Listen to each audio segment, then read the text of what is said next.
Docking a boat can be one of the most stressful parts of boating, and in many cases you're navigating around other boats or obstacles, dealing with strong wind or current, and you may even have a crew on board or other people on the dock who are watching your every move. Sometimes things can get a little ugly or tense when pulling up to a dock. So in this video, I'm going to discuss some basic boat maneuvering principles to help you understand how a single engine boat moves at low speeds, and then I'm going to walk you through how to dock a boat in different wind and current scenarios. The goal, of course, is to give you greater confidence and help you to look like a pro the next time you head out on the water. So before we get into actually docking a boat, there are a few basic principles that you need to understand. First, at very low speeds, your engine becomes an important part of your steering. When you're not under power, most boats have very limited steering authority and can actually get pretty squirrely once you pop it out of gear. So if you take your boat out of gear, it will tend to continue moving forward or some other direction, even if you turn the wheel. It may have some response, but it may be delayed. That's why when you're maneuvering around a dock, you'll be using your engine to steer and position the boat. And you don't necessarily keep the boat in gear continuously. In fact, docking a boat typically involves putting the boat in and out of gear repeatedly. You put it in the gear to change your position or direction, and then you pop it back into neutral to help slow you down. And you may repeat this several times as you maneuver around the dock. You don't want to go too fast, because if you do so, you might do some damage if you happen to bump into a dock, and you want to give yourself plenty of room or time to react. Now, the second thing you need to understand is that a boat doesn't turn like a car. A boat pivots around a point near the middle of the boat. So as you turn the boat, the bow and stern move in different directions. This gives you a useful way to think about docking. Rather than trying to get the bow or the stern to the dock first, think about positioning the middle of your boat where you want it, near the dock. And then once you're reasonably close, you can use the engine and steering to pivot the boat and bring the bow and stern alongside the dock. Now, the third thing to understand is that forward and reverse are not simply opposites on a boat. Your boat may behave very differently when you pull it in reverse than when it's going forward. One reason for this is something called prop walk, where the rotation of the propeller can cause the stern of the boat to move sideways rather than straight back. Now, most single engine boats have what's called a right-handed propeller, and then that rotates clockwise, when viewed from behind the boat. And with this type of propeller, the stern will generally tend to walk to the port or the left side when you apply reverse thrust. Now, the amount of prop walk and exactly how your boat responds depends on the type of boat and type of propulsion system that you have. So it's important to learn how your boat behaves in reverse. Now, the next thing to understand is that the wind and current are having an impact on your boat when you're trying to dock. But rather than thinking about wind and current separately, you need to think about the combined effect.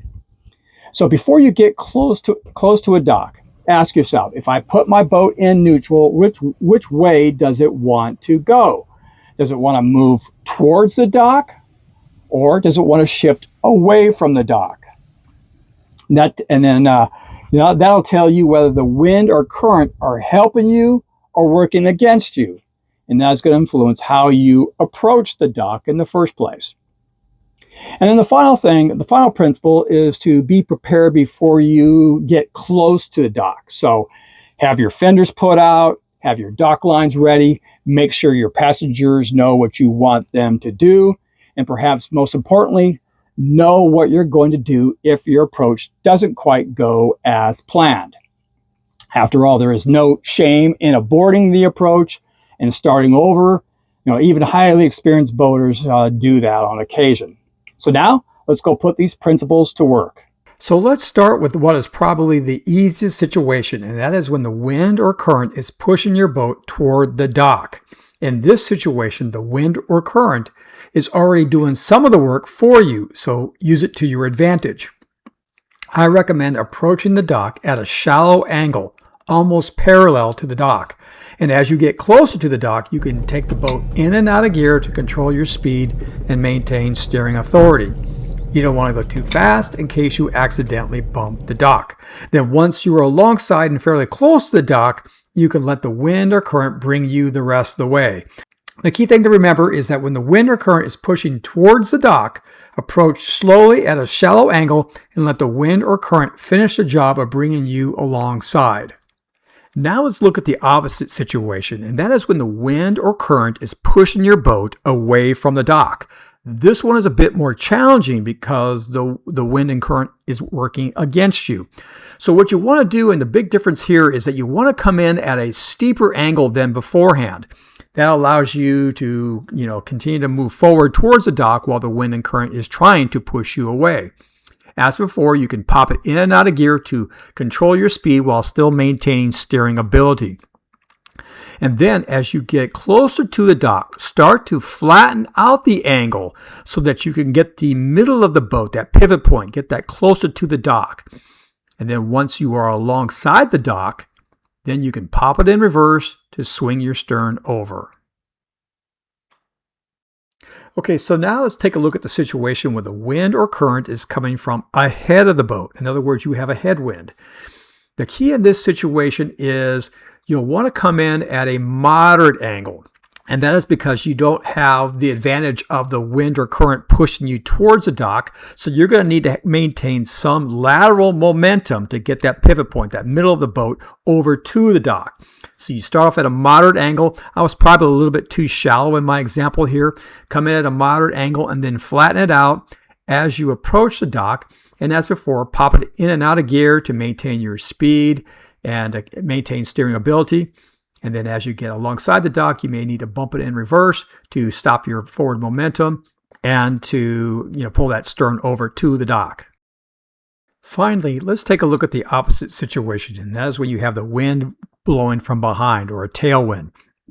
In this case, it's very similar to the one beforehand. You want to come in at a moderate angle, although I think a little too shallow in this example. Come in at a moderate angle. The only difference is you may need to bump it in to reverse from time to time if the wind or current is pretty strong in order to maintain your speed. And then as you get close to the dock, once again, flatten out your angle. And then you may need to bump it again into reverse to slow your forward momentum and perhaps pull the stern over to the dock. So let's quickly recap some of the things we just discussed. As I mentioned earlier, one of the keys to docking a boat is remembering that you need to use your engine to help with your steering. And part of docking is shifting your boat in and out of gear to control your speed while still maintaining some steering authority. Secondly, the angle of approach to the dock varies by the direction of the wind or current. If the wind is blowing into the dock, it's helping you out, so you can come at a shallow angle, almost parallel to the dock, and let that wind or current push you the rest of the way. But if the wind is blowing away from the dock, you obviously need to come in at a steeper angle to offset that. And then finally, if the wind is coming either from ahead or behind you, then you can come in at a moderate angle. You're not going to have the wind or current pushing you over to the dock, so you still have to maintain some lateral momentum.